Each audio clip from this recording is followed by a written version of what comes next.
जम्मू कश्मीर के गुर्जरों को एसटी का दर्जा मिला। कर्नल साहब की चिंता यह थी कि उनको नौकरी में तो रिजर्वेशन मिल गया, लेकिन राजनीति में उनको आरक्षण नहीं मिला।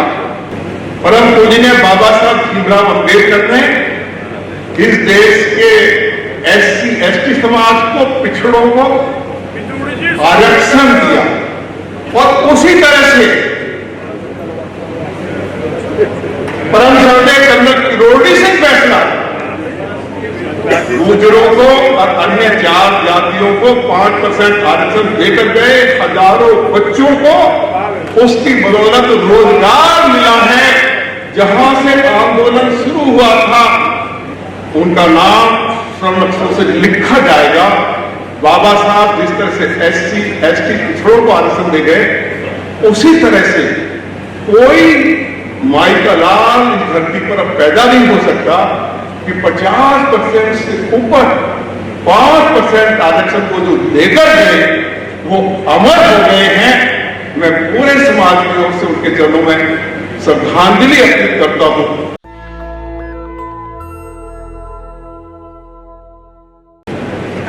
पाटौली में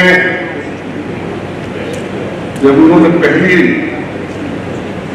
आरक्षण की लड़ाई शुरू की, उस लड़ाई को जीतने के बाद मेरे पास उनकी सपुत्री आदरणीय बहन सुनीता जी का फोन आया कि कर्नल साहब दिल्ली आ रहे हैं और वो इस मौके पर आपसे जरूर मिलना चाहेंगे। कर्नल साहब को इस बात की अत्यंत खुशी थी कि जब राजस्थान में आंदोलन शुरू हुआ, दिल्ली ही नहीं बल्कि आसपास के राज्यों में जबरदस्त समर्थन श्रद्धेय कर्नल किरोड़ी सिंह बैसला जी के आंदोलन को मिला। मैंने बहन जी को कहा कि हम बहुत सौभाग्यशाली हैं कि वो एक बड़ा युद्ध जीत कर दिल्ली आ रहे हैं। हम उनका भव्य अभिनंदन करेंगे। उनका भव्य अभिनंदन भी किया गया और 3-4 रातें जब उनके साथ मुझे गुजारने का मौका मिला तो उन्होंने कहा कि रामवीर सिंह बिधूरी ये बताइए कि जम्मू कश्मीर के गुर्जरों ने उनको एसटी का दर्जा दिया जाए, एक आंदोलन शुरू हुआ था, क्या क्या उसमें कठिनाई आई थी, सफलता कैसे मिली? क्या रणवीर जी यहां बैठे चंदीला साहब को याद होगा 1975 में श्री रामचंद्र विकल जी ने जम्मू में जनाना पार्क में गुर्जरों की एक विशाल महासभा आयोजित की और उस महासभा में उस समय की प्राइम मिनिस्टर श्रीमती इंदिरा गांधी उसको संबोधित करने के लिए आई और उस समय की प्राइम मिनिस्टर ने मंच से ऐलान किया कि मैं जम्मू कश्मीर के गुर्जरों को शेड्यूल ट्राइब्स का दर्जा देने की घोषणा कर रही है। उनकी घोषणा के बावजूद, क्योंकि शेख अब्दुल्ला साहब वहां चीफ मिनिस्टर थे, उन्होंने उस पर अमल नहीं होने दिया। 1990 में डीपीसी साहब की सरकार बनी, रामविलास जी सोशल वेलफेयर के मिनिस्टर थे, समाज के लोग उनको मिले, डीपीसी साहब की सरकार चली गई, चंद्रशेखर जी की सरकार आ गई। विकल जी की लीडरशिप में हजारों हिंदू, मुस्लिम, सिख गुर्जर देश के उस समय के प्राइम मिनिस्टर श्री चंद्रशेखर जी को मिले और क्योंकि जम्मू कश्मीर में इलेक्टेड गवर्नमेंट नहीं थी, अगर इलेक्टेड गवर्नमेंट होती तो कभी भी गुर्जरों को शेड्यूल ट्राइब्स का दर्जा देने का प्रस्ताव पास नहीं करती। तो वह गवर्नर रूम था। चंद्रशेखर जी ने कहा गवर्नर को कि स्पेशल मैसेंजर के हाथ रिकमेंडेशन भिजवाइए जिससे कि हम जम्मू कश्मीर के इन देशभक्त गुर्जरों को सिविल राइट्स का दर्जा दे सके। स्पेशल मैसेंजर आया, जम्मू कश्मीर के गुर्जरों को एसटी का दर्जा मिला। कर्नल साहब की चिंता यह थी कि उनको नौकरी में तो रिजर्वेशन मिल गया, लेकिन राजनीति में उनको आरक्षण नहीं मिला। तो वो काम भी देश के यशस्वी प्रधानमंत्री आदरणीय श्री नरेंद्र मोदी जी ने 370 खत्म करके वहां के गुर्जरों को असेंबली और लोकसभा में भी आरक्षण दे दिया है। ये कर्नल साहब की इच्छा थी। हिमाचल में, आधे हिमाचल में गुर्जरों को ट्राइबल का दर्जा दिया गया, आधे हिमाचल में नहीं दिया गया। शांता कुमार जी के ऊपर प्रेशर आया गुर्जर समाज का, पूरे हिमाचल में गुर्जरों को ट्राइबल का दर्जा दे दिया। दूसरी बार जब आंदोलन शुरू हुआ तो उसमें भी कर्नल साहब का राजस्थान की सरकार के साथ समझौता हुआ। 5% आरक्षण गुर्जर समाज के साथ साथ अन्य 5 छोटी छोटी जातियों को भी कर्नल साहब देकर गए। मैं आज इस मौके पर यह कहना चाहता हूं, उनकी इच्छा थी कि जिस तरह से राजस्थान में गुर्जरों को 5% आरक्षण मिला है, ये पूरे देश भर में मिले। उनकी वह इच्छा पूरी नहीं हो पाई। 2 बातें कहकर मैं अपनी बात को समाप्त करूंगा। अब वो उनका सपना पूरा होगा नहीं होगा वो तो इस बार बात है, लेकिन 2 बातें हमें जरूर करनी है। परम पूजनीय बाबा साहब भीमराव अंबेडकर ने इस देश के SC ST समाज को, पिछड़ों को आरक्षण दिया और उसी तरह से परम श्रद्धेय कर्नल किरोड़ी सिंह फैसला गुर्जरों को और अन्य जातियों को 5% आरक्षण देकर गए। हजारों बच्चों को उसकी बदौलत रोजगार मिला है। जहां से आंदोलन शुरू हुआ था, सरदार पटेल साहब की प्रतिमा तो बहुत बड़ी है, लेकिन ये इच्छा जरूर रहेगी समाज की कि उस स्थान पर बाबाए कौम की शानदार प्रतिमा स्थापित की जाए और उसके लिए जो कुछ करना पड़ेगा वो समाज करेगा, लेकिन प्रतिमा लगेगी और यही तस्वीर लगेगी। ये पहला काम करना है और दूसरा काम जो हमें उनकी याद में करना है, जब भी उनका जन्मदिन हो, जब भी उनकी पुण्यतिथि हो, जिस तरह से देश भर से SC ST बैकवर्ड समाज के लोग पूज्य बाबा साहब के जन्मदिन पर, उनकी पुण्यतिथि पर उनको श्रद्धांजलि अर्पित करने के लिए हजारों की संख्या में आते हैं, पूरे देश भर से उसी तरह से बारडोली में परम श्रद्धेय कर्नल किरोड़ी सिंह बैसलाल जी को हम उसी तरह से श्रद्धांजलि हर साल अर्पित करेंगे। यह व्यवस्था भी हमको करनी पड़ेगी। अब शहीदों की चिताओं पर लगेंगे हर वर्ष में, वतन पे मिटने वालों का यही बाकी दिशा होगा। कर्नल साहब जो कुछ देकर गए हैं समाज को, कर्नल साहब मुझे तो बहुत लंबे समय तक आपके साथ काम करने का मौका मिला। बीच बीच में कुछ मतभेद भी हुए, लेकिन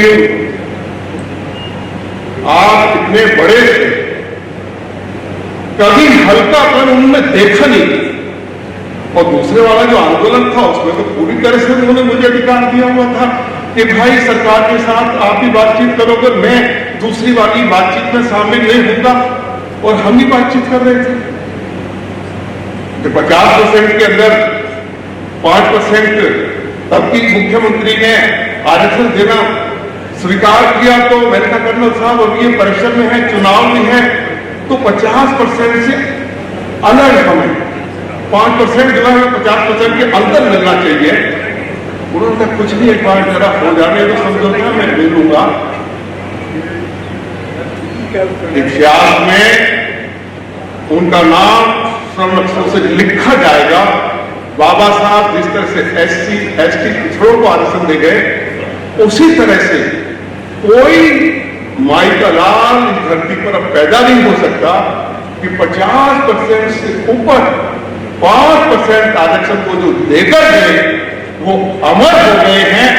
मैं पूरे समाज की ओर से उनके चरणों में श्रद्धांजलि अर्पित करता हूं और परिवार को भी, समाज के सभी लोगों को आज इस श्रद्धांजलि सभा में आप सभी को हम ये विश्वास दिलाते हैं कि गांव-गांव में उनकी प्रतिमाएं लगें और जहां उनकी सबसे बड़ी प्रतिमा लगानी है वो तो लगेगी।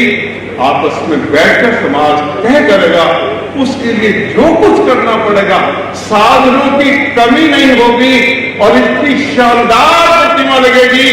बाबा जहां होगा देखकर उनका दिल जो है वो गदगद हो जाएगा कि है मेरे को कमाल है, न्यौछावरों में तुम्हारे ऊपर कि मेरी मृत्यु के बाद भी आपने, वो तो कमाल तो हमने जब जयपुर से लेकर अपने गांव तक जब सब यात्रा आई थी, क्या कमाल थी।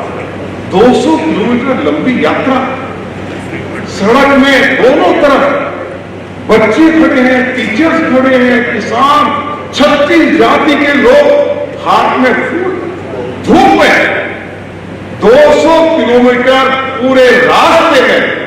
मैं ये कह सकता हूं, जो मुझे याद है मेरा 52 साल का राजनीतिक जीवन है, या तो इस तरह का सम्मान करने किरोड़ी सिंह फैसला को मिला है, तो डायना को भी इसी तरह से लोग खड़े थे दोनों रास्तों में, उससे कहीं ज्यादा लोग कर्नल साहब को श्रद्धांजलि अर्पित करने के लिए दोनों रास्तों पर खड़े थे।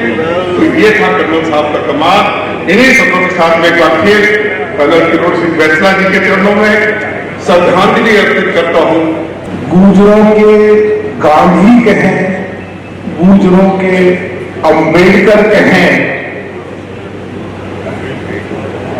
समझ नहीं आता, लेकिन बहुत सारे एमएलए और बहुत सारे एमपी और बहुत सारे मंत्री जो गुर्जरों में रहे हैं वो मुकाम हासिल नहीं कर पाए जो किरोड़ी फैसला से हासिल कर पाए हैं।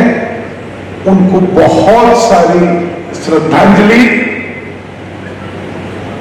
और इस देश में महात्मा गांधी, अन्ना हजारे और बाबा महेंद्र सिंह टिकैत जैसी कुछ हस्तियां हुई हैं जो बगैर एमएलए एमपी मिनिस्टर बने हुए भी बहुत ज्यादा ऊंचाइयों तक छुए हैं। उनको बहुत बहुत श्रद्धांजलि।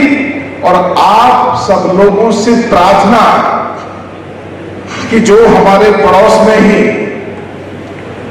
बाबा महेंद्र सिंह टिकैत जैसे हुए, हमारे समाज में बिल्कुल उसी तरह फैसला साहब, कर्नल साहब हुए। और जैसा राकेश टिकैत जी को इनके समाज ने जरूरत पड़ने पे एक साहस दिया, एक पिलर खड़े किए तमाम पिछड़े लोगों ने, किसानों ने, तो विजय सिंह जी को जरूरत पड़ने पे हम सब लोग ऐसे ही सपोर्ट करें जिससे कि राकेश टिकैत जी के जैसे विजय सिंह जी हमारे दिखाई दें। और जो फैसला साहब की अधूरी इच्छाएं रह गई थी वो विजय सिंह जी और सुनीता जी के द्वारा उन्हें हम पूरा करते हुए देखें।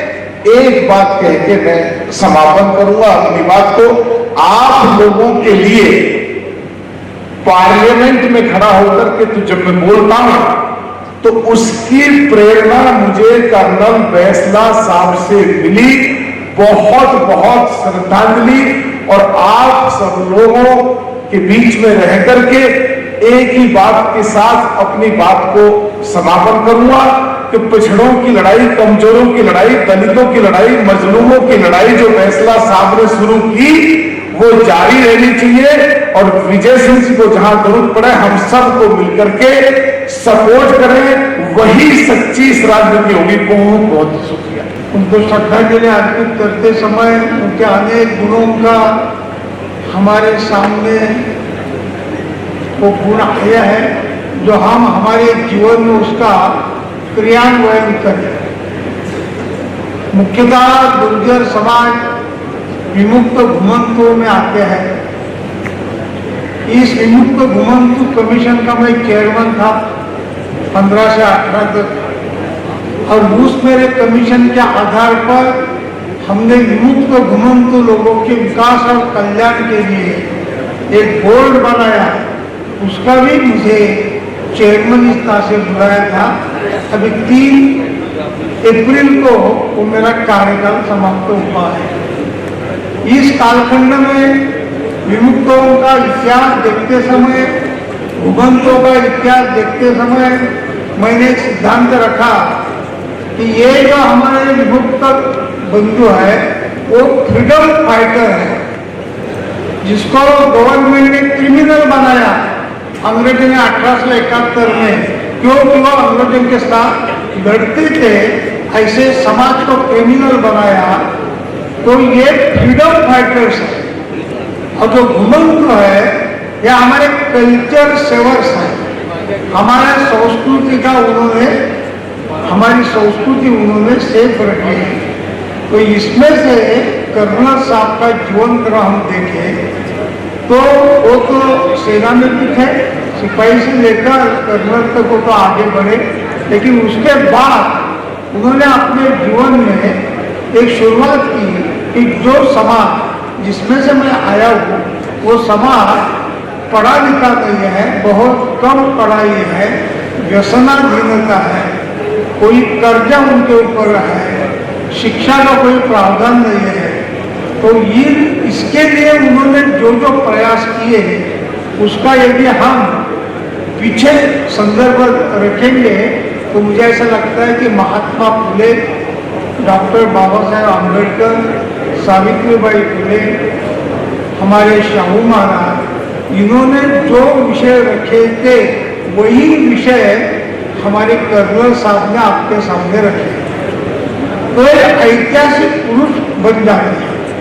तो मुझे ऐसा लगता है कि जब हम इस तरह की प्रार्थना सभा आयोजित करते हैं तो उनके गुणों का स्मरण करते हुए मेरे जीवन में मैं ये कैसा स्थापित करूं इसका प्रयास करना चाहिए। तो मुझे ऐसा लगता है ऐसे महानुभाव जो डीएमटी के लिए भी प्रेरणा स्थान है, अपने समाज के लिए भी प्रेरणा स्थान है, और समूचा हमारे राष्ट्र जीवन में भी वो अत्यंत आदरणीय है, क्योंकि हमारे देश की 2 युद्ध में भी उन्होंने सहभाग किया है। ऐसे महानुभाव को मैं डीएमटी समाज की ओर से विमुक्त घुमंतु जनजाति विकास परिषद ऑल इंडिया इसकी ओर से श्रद्धांजलि अर्पित करता हूँ। ओम शांति। नेशनल दस्तक की आपसे गुजारिश है कि अगर इसको बचाना चाहते हैं तो नेशनल दस्तक को सब्सक्राइब करने के लिए रेड कलर के सब्सक्राइब बटन को दबाएं, फिर बेल आइकन की घंटी दबाएं। नेशनल दस्तक को बचाने के लिए बहुत जरूरी है कि हर खबर को शेयर करें, लाइक करें, कमेंट जरूर करें।